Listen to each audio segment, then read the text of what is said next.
Yes, good morning and welcome to Citizen Extra, the Tuesday edition with me, Fred Ndimuli. Now, continuing the transformation, that is the title of the 76-page Jubilee Party manifesto launched yesterday by President Uhuru Kenyatta. 41 days to the elections, Kenyans finally have a document to refer to in determining what exactly the Jubilee promise is as it seeks to renew its mandate for another 5 years. Has that launch managed to create a buzz in the Jubilee campaigns? Is it what was expected of a president and his deputy seeking re-election? Is it convincing enough? How different is this new promise from the one made back in 2013? Meanwhile, the National Super Alliance is equally set to launch its own manifesto today evening. Deputy President William Ruto yesterday accused NASA of seeking to copy the Jubilee document. Do we expect any similarities between the Jubilee manifesto launched yesterday and the NASA document that we expect today? Does NASA have an opportunity to present a markedly different plan of action? Away from Matters manifesto, the two main political formations are still struggling to manage relations between their supporters and those of independent candidates friendly to these parties. Rivalry between supporters and candidates has on occasion forced both Jubilee and NASA leaders to change their respective itineraries as they appear to be turning a blind eye to these differences. Is this the best way to handle the situation? These are some of the things that we'll be looking at on this edition of Citizen Extra.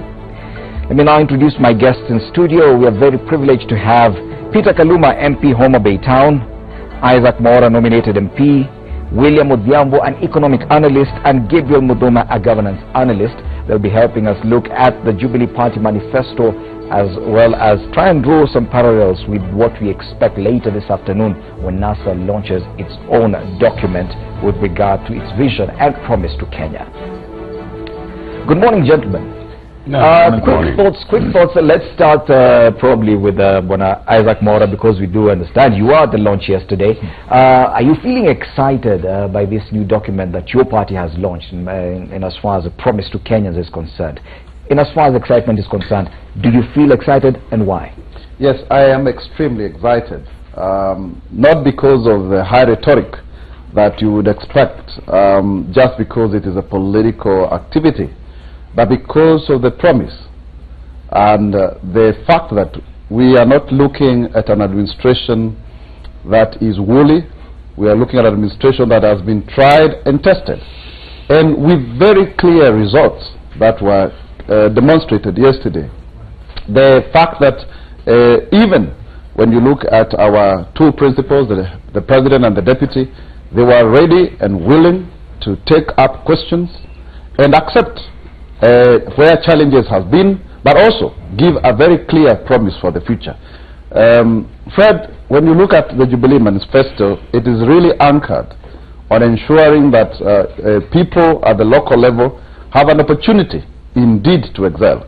When you talk about healthcare, for example, and we'll be looking at some of those things in a short while. Let's not really expound into the nitty-gritties of the manifesto, but just the launch yesterday, because you attended it.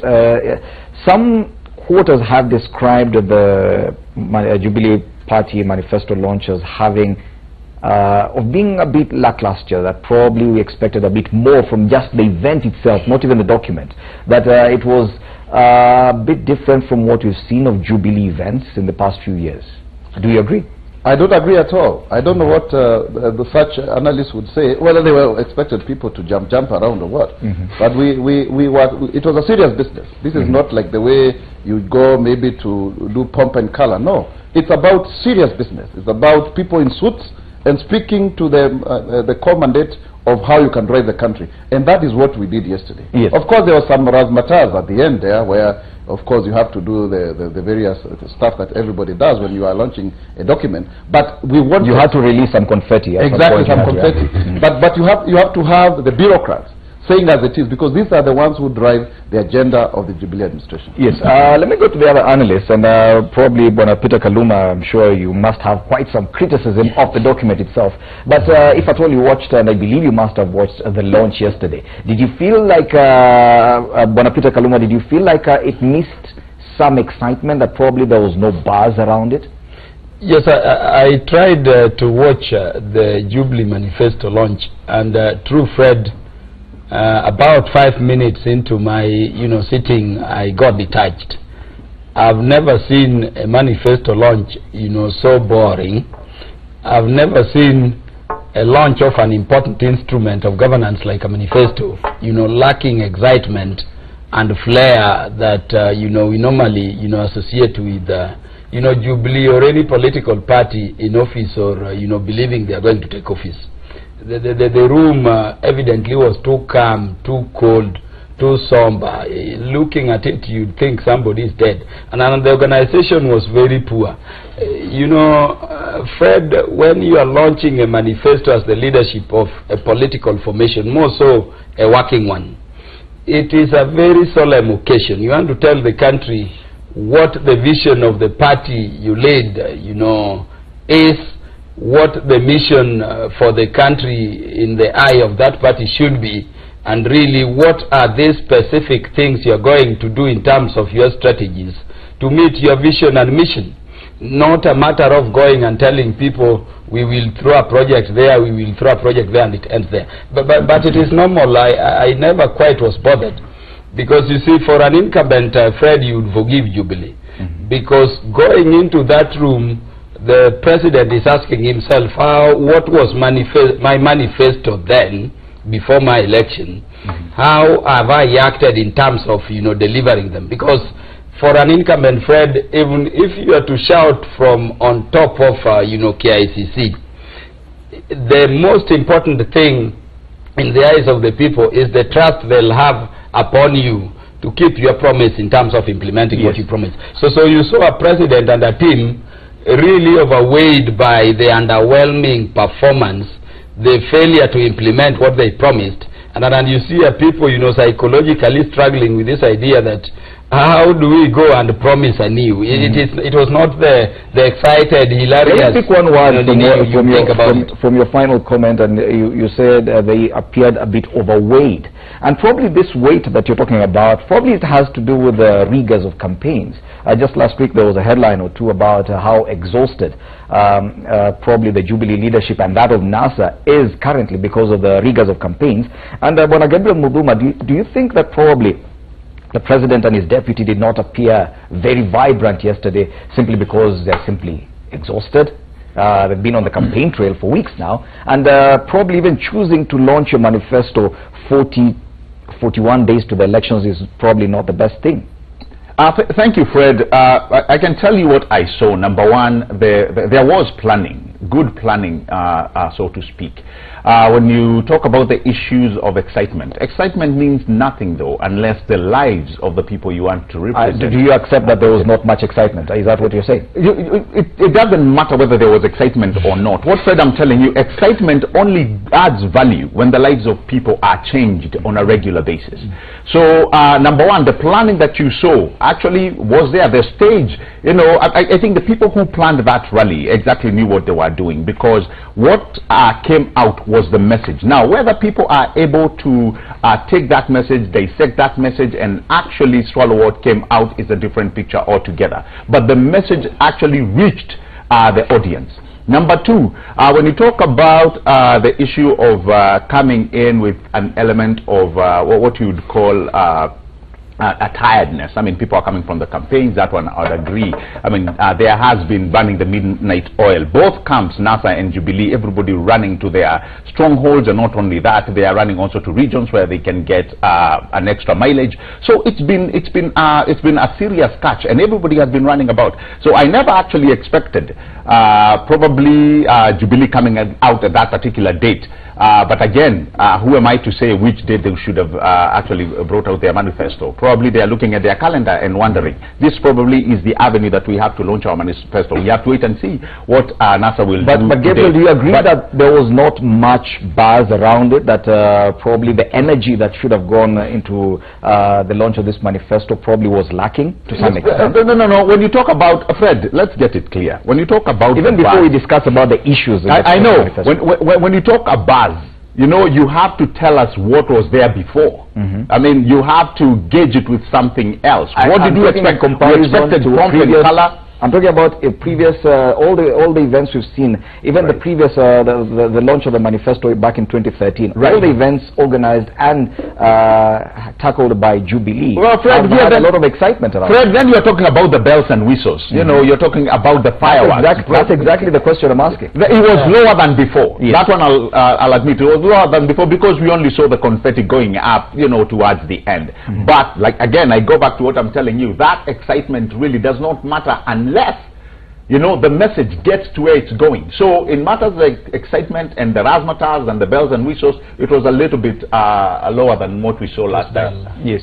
Bwana Peter Kaluma, you want to respond to that because the issue of excitement, it is campaign time, surely. Anything you do on the campaign trail, 42 days, 41 days, as we get closer to the election date, should be able to at least create a wave. Fred, and I'm asking you this, the full knowledge that NASA is actually launching its own manifesto today. Are we going to expect something different in terms of the excitement around the event? Correct. Fred, there are two things that will determine whether there is excitement at a manifesto launch. And I've said them. One, what are these things being promised? If there are things that, you know, resonate with the public, I can tell you, from the very audience there to people watching it at home, there will be excitement. And that is why I was telling you, you know, we are still in this, you know, contesting. Because NASA may form the government, Jubilee may form it.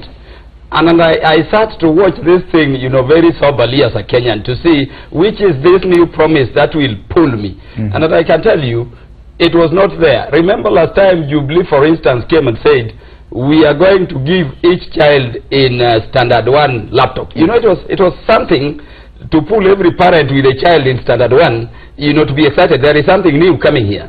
These are people who came and told you, we were taken to ICC, our mandate is now to unite the country after, you remember, post-election violence. Yes. So there is some excitement. So Jubilee failed, in my view, to give, you know, promises that were exciting. But that I think we will interrogate later. But number two, remember this is a sitting government. So the excitement that would be, you know, coming from, you know, the Jubilee supporters in the hall and outside, would be based on how much do we trust them to deliver. And the question is, have you delivered what you promised? And this is what I'm telling you was weighing on both the president, the deputy president. If you saw the body language of Uhuru Kenyatta, that is not the president. Uhuru Kenyatta, I've seen, you know, launching a manifesto, doing grand things. And that is why I was attributing it to this weighing down. I was seeing a president saying, I've been given, you know, a chance to serve Kenyans for now 4.5 years. I'm here being required by law to set another agenda. How have I performed before? And that is why you saw the president, instead of reading the thing himself, is calling all ministers, please say something about what you've done in your sector, please. So I imagine this was also not just weighing on the mind and the body of the president deputy, but also, you know, the Jubilee team. And the image that they ended up sending to the country is that really we did not perform and we do not quite, you know, trust the president to perform. And I think this will be revealed as we interrogate the manifesto against what was there to see whether there is reality in it. Okay. Maura, you want to say something? Yes, I think, I don't know whether Peter Kaluma expected the president and the deputy to jump around the stage, ululating and yelling about their achievements. This is a state, this is a government. I mean, the opposition can afford to do some razzmatazz, and I'm sure they are going to do that. So you expect more excitement than after launch? It's not excitement. It is just unnecessary noise. And I think what we will see is just empty promises. You know, I want to pick from where someone has commented. When you are launching a manifesto, you must look serious. And let's accept, not unless you have not been campaigning, I mean, the rigors of campaign weigh down on an individual. And the president is human. So we cannot come and say that the only thing that matters, Fred, in the campaign manifesto launch is how, you know, excited that the people... And we've not said that, Bwana Maura. We're just asking, was there excitement? There was. In fact, there was a lot of excitement in the room. People kept on shouting. I mean, I was there, and I could see the excitement. And also, it was also a solemn time, a somber mood. People reflect. It was reflective also. Okay. Because we have a government, not just somebody who has got some dreams. You know, opposition knows how to dream, including the SDR. Okay. Fair enough, Bwana Maura. we also do have an economist in the House, Bwana William Odhiambo, away from the politics. Because yes, different political sides have different opinions regarding their opponents and how they should have done it, or probably how they will do it better. But looking at the document, generally, are you excited as an economic analyst? Do you feel excited that probably one or two things mentioned there are enough to excite you? Well, not at all, unfortunately. Two things. Number one, when you're talking about, let me first of all pick it up from the spectacle of the lack of excitement that there was. There was generally no excitement. And you know, politics is about spectacle. So you have to create a proper spectacle that will make people to be excited about what you're talking about. There was no a spectacle that was put up proper at Kasarani. But beyond that, let's go into the issues at hand. You know, when you're launching a manifesto, there has to be a proper communication, so that there is a message that goes out to the public that this is what we are about. When the president brought his team together, the message you got was that it's going to be business as usual, which is unfortunately not what Kenyans want to hear. Because Matiang'i was saying, this is what we are doing and this is what we'll continue to do. Mailu was saying, this is what we are doing and this is what we'll continue to do. But you see, it's all about economics. You can come up with numbers, you can come up with statistics, you can come up with all sorts of things, but Bill Clinton says it's about economics. And the Kenyan public right now is feeling the pinch economically. Unfortunately, economics is not just a science. It is as practical as a 60-year-old knowing the importance of money, of the currency. And they know right now that the cost of food is high. They know right now that the cost of living is high. They know right now that there's no employment, that their children are educated, they sold their properties so that their children are educated, but there is no employment for these children. And so there cannot be an excitement when this is the situation on the ground. Do you think that probably, and what you've mentioned, the fact that they came out to say this is a continuation, in fact the title of that manifesto is Continuing Kenya's Transformation, that probably they're not presenting a change, it is a continuation. Do you think that that is what probably affected the excitement that you were talking about, Bwana Odhiambo? Absolutely, because Kenyans want change. Kenyans everywhere. I'll agree with the Deputy President on one thing, that this election is not so much about tribes. More Kenyans from Central Province are supporting NASA. More Kenyans from Nyanza are supporting Jubilee, some of them. And so it's not just about the tribes voting the way they have done before. This is about issues. And they all want change. I just saw somewhere on Twitter that Kathurima from Meru is complaining that the president went with machines and launched a project in Meru, and then after that, after he left, the machines also left. And everyone is observing this, and they're saying, no, there has to be a change. And so Jubilee has not read the public mood properly to understand that there is need for change. NASA is not riding on some noise. NASA is riding on the fact that the Kenyan people need change. Now, and when it comes to NASA, because we're yet to see their document, there have been documents going around, and we will examine one particular document where we do understand there's also a final document that will be launched later this afternoon.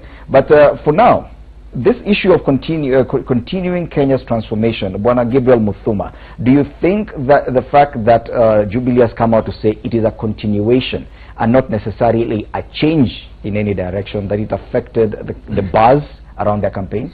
Number one, Fred, and I don't know why we keep going to this issue of buzz and excitement again, because from where I'm seated, really, the excitement, and I've told you clearly, the excitement will only make sense when the message reaches where it's going. I think that's the pinnacle of actually releasing such a manifesto. And people must understand, yes, you can dance on the stage, there could be bells and whistles, but if that message is not getting where it's supposed to go, then you've done zero work. And that's why probably I would agree when somebody is saying this is a serious issue. So it must actually behest all the seriousness that it deserves. Now, when the president comes in and introduces the CESs, actually what he was trying to say is that these are the people I mandated. I gave them a job to do, and this is what they've done. Number one, he came and said, it's not a continuation, but we are putting down a foundation. We are building upon this foundation so that at the end of my administration, you can actually see the whole picture. And it's not only my administration. What I would like, Fred, is that the minute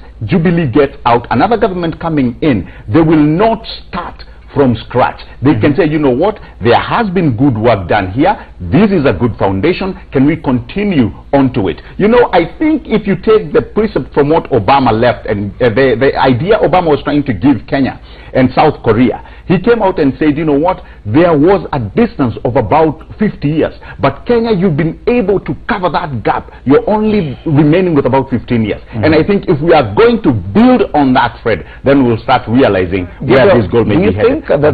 Yes, the argument for change vis-a-vis the argument for continuation, do you think that is that should be the debate? For me, the key indicators, and I'll agree with my good friend here, the economist, when he says there are things that are actually, there are pertinent issues that are pushing the Mwananchi. When you talk about food, when you talk about insecurity, what Jubilee is telling you that, yes, we had insecurity, but look at where we are right now. It's not the issue of terrorism getting into our country, you know, unheeded. There is something done there. When you look at issues of infrastructure, when he's talking about some place in Embu or Meru where people are saying there's development going on, but the minute the president leaves, that is something that can actually be looked into. But the things that are closer to the Mwananchi, are they being felt? When somebody like C.S. Mailu comes and talks about women who can go to a national hospital or a public hospital, give birth and then exit without paying anything. All right? Is that change? Is that the change you want? Or are you talking about scrapping everything and bringing something anew? Can we build on what's working, Fred? All right? I think we should be going that is country. That's the direction we would all, you know, like to head. Last time we were with Bwana Kaluma here, and I think we agreed on leadership. Leadership is about direction. All right. So if we are heading in the right direction, forget everything else. Forget the tribal directories. It is saying this is the right direction. But Kaluma, shake hands and move in tandem. And I think that's what needs to come out. Professor Anyang' Nyong'o yesterday came out and immediately after the launch of the Jubilee Manifesto, and his first criticism of that document was the title, Continuing Kenya's Transformation. Now he says continuing the Jubilee transformation means it's going to be another race to the bottom. Why do you think he targeted the title? Do you think that what NASA offers could be different? You know, Fred, continuing what Jubilee has been doing for the last 4 years, if you are truly a Kenyan, whether you supported Jubilee in 2013, you would not be excited about it. Let me tell you something about the economics and fiscal policies, you know, from Jubilee. Because you remember this thing called manifesto, you know, is coming from the English word manifesto, manifestare, Latin. Can you make it clear where the country should be going? Can you tell us the path the country should take to reach where it is going, its destination, and what are your strategies? Now look, Fred, we are in an administration which got, for instance, our debt burden at 1.2 trillion when we joined parliament with Mwaura. In 4 years, the debt burden is 4 trillion. When we went into parliament with Mwaura, the country was servicing that debt from its revenue collections at the rate of around 200 billion. We are now at 627 billion. Next year it will be 703 billion. And I want you to give me latitude, because look again, how much is Kenya Revenue Authority able to collect per year? In a half a year, you remember the last revenue collection for the last half, it was 556 billion. What am I saying, Fred? We have a situation in which more than half our revenue collection for our development in a year is servicing debts, you know, gotten expensively. And something you're not being told is that if you looked at the amount of money the Grand Coalition government used for 5 years, Jubilee government in a mere 4 years has used more than 3 times that amount of money. And yet you can see the things Grand Coalition government was doing, you are struggling to be explained to what Jubilee has achieved. You are being told steady are being done at some stages. Now that is why I'm telling you, Fred, that you don't just want to look at manifesto, more so for a sitting government, in terms of people seated there. You know, whether or not you support Jubilee and you are in the room at Kasarani, when the president is telling you we are going to give free secondary education, you go back to the Jubilee Party manifesto of 2013 and you find the same promise was there. The thing then becomes an issue of trust. Do we even trust it as Jubilee members that it will happen? And that is why I'm saying you saw it sacking from their appearance. But the word continuity might. Fred, everybody is saying we don't want to continue things the way they are. We were in a country where, you know, food was available. Actually, if you see even what, you know, young people are saying social media, they are now saying Jubilee. We don't want even to move for, just return our country to the level it was before you took over. And so, when you say you are going to continue, Fred, look, corruption. We moved from what to number 3 in the world. And by the way, you are being told that a third of our, you know, national budget goes to corruption. That is over 700 billion. Okay. And Jubilee is telling you we are going to continue. Okay. Continuing what? Because tomorrow we'll have a perfect opportunity to compare the different documents from Jubilee and this one from NASA that we expect to be launched later this afternoon.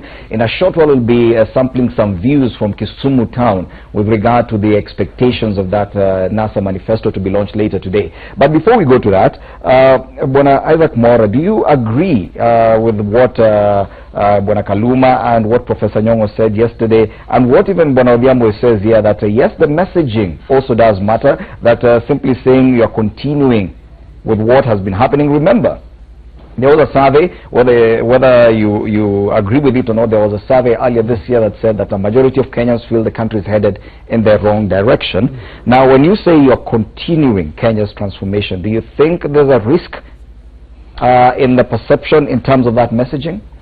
You know, there is no a problem with the idea of continuing with the transformation of a country.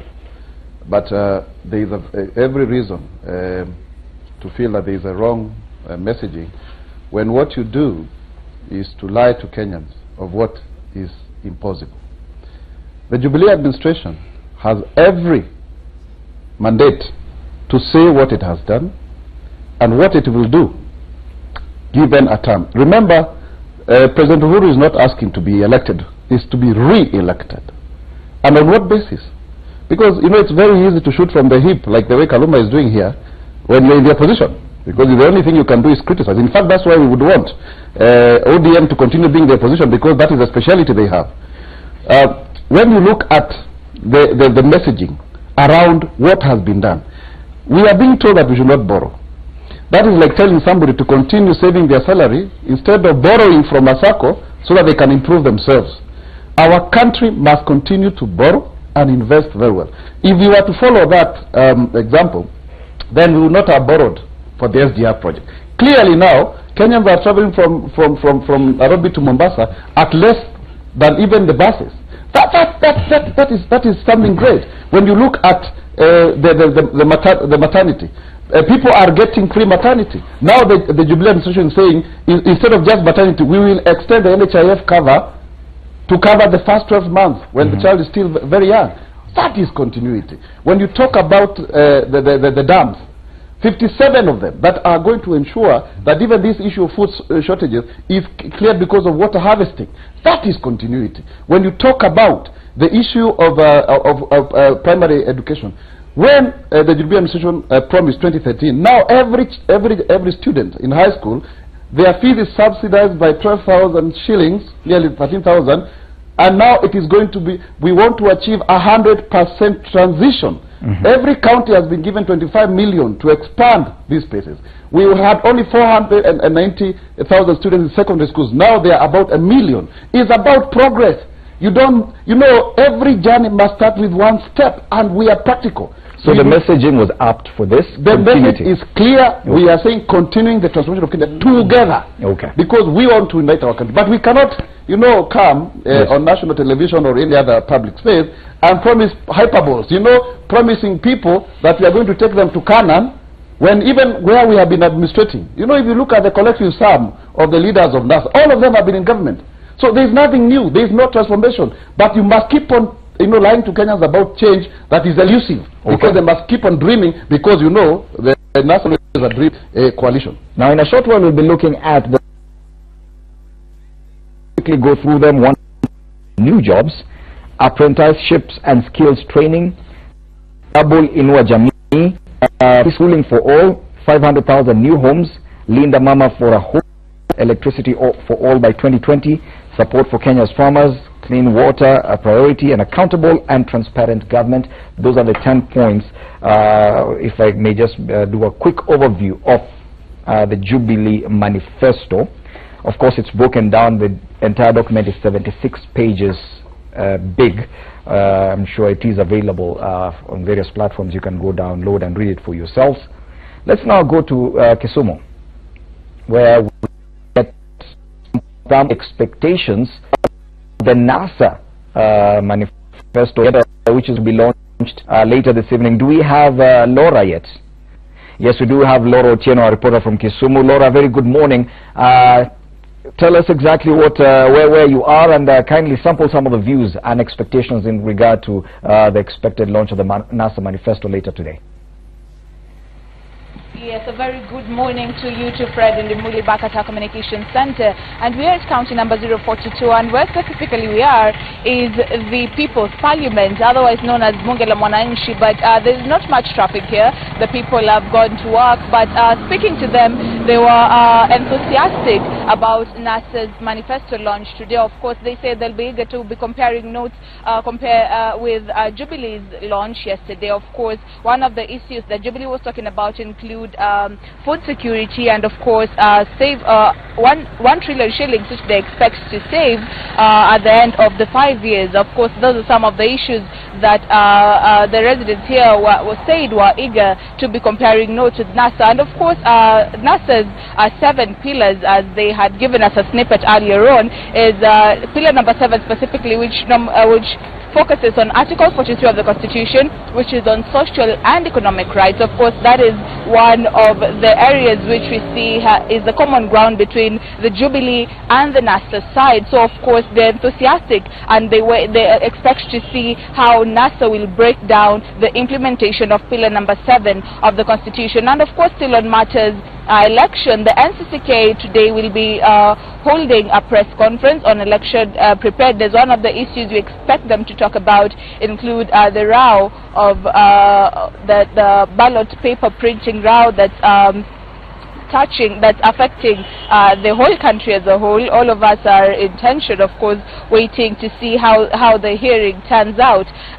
The NCCK, of course, will be asking them questions to hear their opinion on the same. And of course, if you remember, Fred, earlier on, the IEBC chairman, Wafula Chebukati, had already said that the ballot paper printing process had already begun for all posts except the presidential post. So, of course, we expect the church's reaction on the same. And that's, in a nutshell, stories making headlines in county number 042, the lakeside county of Kisumu. And later on, of course, we'll be speaking to residents as they come to the People's Parliament to hear their views one-on-one, of course, straight from the horse's mouth on NASA's manifesto, and of course yesterday's Jubilee manifesto, of course, to be comparing notes. Back to you, Fred. Thank you, Laura. Laura Otieno there from Kisumu, giving us a quick sampling of some of the expectations on NASA's manifesto launch, which is happening later this afternoon. Back to the Jubilee manifesto, and of course comparisons will be drawing parallels. Tomorrow I'm sure we'll have an even better opportunity to do that. But let's go back to the 10-point manifesto as launched by Jubilee yesterday. Point number 1, and this one does stand out, to create 1.3 million jobs every year. Remember, in 2013, when Jubilee launched its manifesto going into the 2013 elections, they promised 1 million jobs a year. Now they're promising 1.3 million jobs. Of course, that's one aspect of change, whether you may call it an improvement, but yes, a change there. When Isaac Mwaura, 1.3 million jobs, that's a big promise, don't you think? Yes, and more so when you look at the promise that we have for young people. Number 1, we would want to ensure that we have a youth development council, the establishment, the operationalization of the National Youth Employment Authority, where you have, every young person who doesn't have employment is registered. Currently, what is the administration doing? For example, we have the digital program, the Ajira program, where, as you saw yesterday, over 10,000 youth have been trained on how to get online jobs. And this is because our internet connectivity is actually 14th best in the whole world, and the best actually in Africa, better than even South Africa and Egypt. And we would want to, and that is also linked with the fact that right now we have the digital gadgets for class 1 and 2. In Kiswahili we call them the pakatalishi, and the content is ready so that we have our young people not just looking at the local market, but they can get employment. Fred, we are also having a program, a young professionals development program, where young people are going to be getting internships in government and in the private sector, and with some stipend of about 15,000 shillings per month, so that for the whole 1 year they are linked so that they can get, you know, skills either for employment, also in terms of them starting their own, business to employ others. The Jubilee administration is extremely committed in empowering our people, because we agree, and that is not something that you will not find in our manifesto, but of course there is a problem of employment. And when you look at the jobs, the Jubilee administration promised 1 million jobs, but the jobs that have been created are 750,000. That is not even enough. If you look at the number of universities that have expanded under the Jubilee administration, there are very many. Don't you think that's a risk there, that they promised 1 million jobs a year, they managed 750,000, now they're promising 1.3 million jobs? Don't you think they're over-promising? There's no over-promising, because now when you are driving a car, now you can drive it better because you have the experience. You cannot say that you build a house halfway then you demolish. You know, that is driving in chaos. We must have some level of consistency, and that speed is shipping. And you could see very clearly from our leaders that they have a very clear vision. We even want to have a biashara bank, so that you don't have these issues of collateral around young people being asked for titles, what have you, so that the money that the government apportions to the young people goes direct to them. Fred, we also want to ensure that all the appointments, 30% of all public appointments, go to young people, so that we have employment opportunity even within the public sector.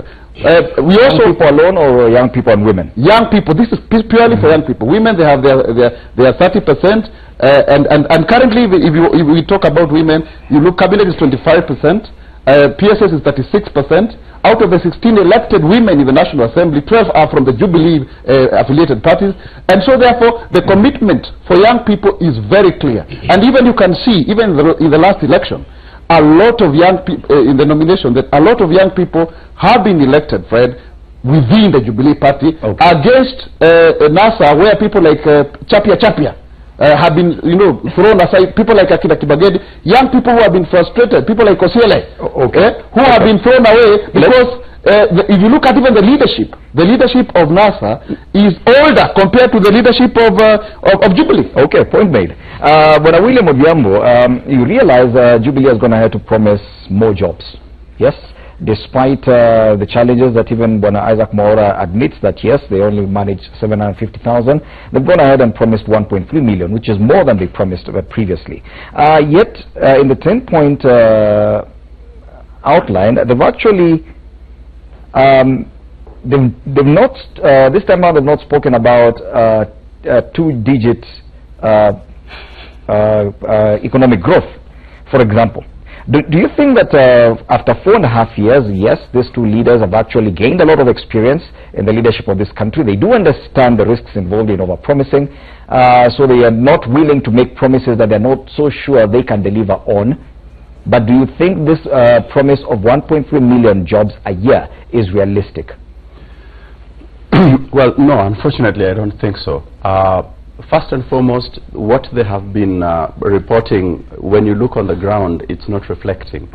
Unless you're talking about the casual jobs that have been offered by the likes of SGR or the LAPSET project. Because, I mean, 750,000 jobs, assuming you're paying these people only 10,000 shillings, that's over, 7.5 billion a month being paid into being pumped into the economy. Now, in a year, that would convert to over 80 billion shillings. you do not feel that money in the economy. And so I'm usually very wary of the statistics that come out of KEBS because they do not reflect what is on the ground. But that notwithstanding, the 1.3 million jobs that they are promising, it is not predicated upon a proper economic plan that can actually assure you that given the plan that they have laid out, we are going to have proper jobs.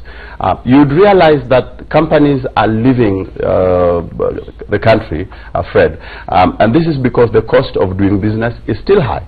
Granted, they have made some significant progress in ensuring that ease of doing business has improved, especially courtesy of the Huduma centers. But when you come to the cost of doing business, it's still high. The government is the biggest buyer in any economy, and this government is not very transparent in offering tenders. But the unfortunate part is that even the tenders that they are offering, most of them are going abroad, so that the local companies are feeling left out or crowded out. And so I am not very enthusiastic as they are.